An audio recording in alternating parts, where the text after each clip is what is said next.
Tomorrow এটা আসলে শুরু হবে আজকে থেকেই রেজিস্ট্রেশন। নতুন প্রতিভা তুলে আনার পাশাপাশি দেশের পর্যটন খাতকে আরও গতিশীল করার আশায় জমকালো আয়োজনে অনুষ্ঠিত হলো চলো ঘুরে আসি ফেস অব টুমরো এর গ্র্যান্ড লঞ্চিং ইভেন্ট।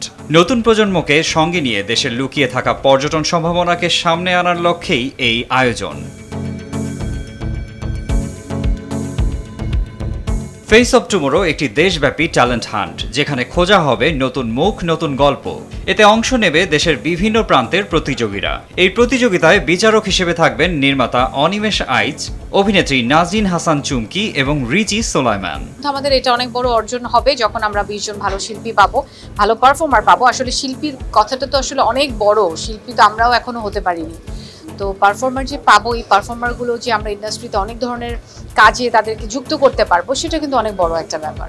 আমার বিশ্বাস যে ওদের মধ্যে থেকে যার যার গল্প অনুযায়ী সে বেছে নিতে পারবেন আর্টিস্ট।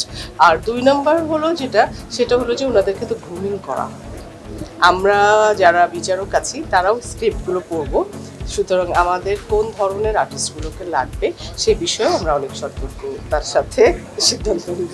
নির্বাচিত 10 যুগলকে নিয়ে নির্মাণ করা হবে 10টি স্বল্প দৈর্ঘ্য চলচ্চিত্র, যেখানে তুলে ধরা হবে বিভিন্ন পর্যটন গন্তব্য। এই চলচ্চিত্রগুলো নির্মাণ করবেন জাহিদ প্রীতম, কচি খন্দকার, শ্রাবণী ফেরদৌসের মতো মেধাবী 10 জন নির্মাতারা। আমার গল্পটি আমি চেষ্টা করেছি, কুষ্টিয়াকে হয়তো নানাভাবে মানুষ দেখেছে, কিন্তু এই প্রজন্মের সঙ্গে কুষ্টিয়ার এই মানুষগুলোর যোগাযোগটি রক্ষা করাটা আমার মনে হচ্ছে দায়িত্ব। সেই দিক থেকে এই গল্পের নাম আমি মায়ানীর রেখেছি, মায়ানীর।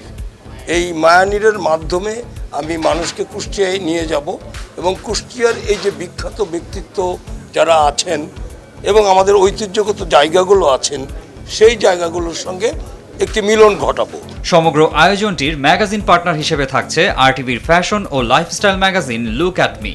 সম্ভাবনার নতুন এই উদ্যোগ বাংলাদেশের পর্যটন খাতে যোগ করবে নতুন মাত্রা, এমনটাই আশা আয়োজকদের। মারজান ইভান, আরটিভি।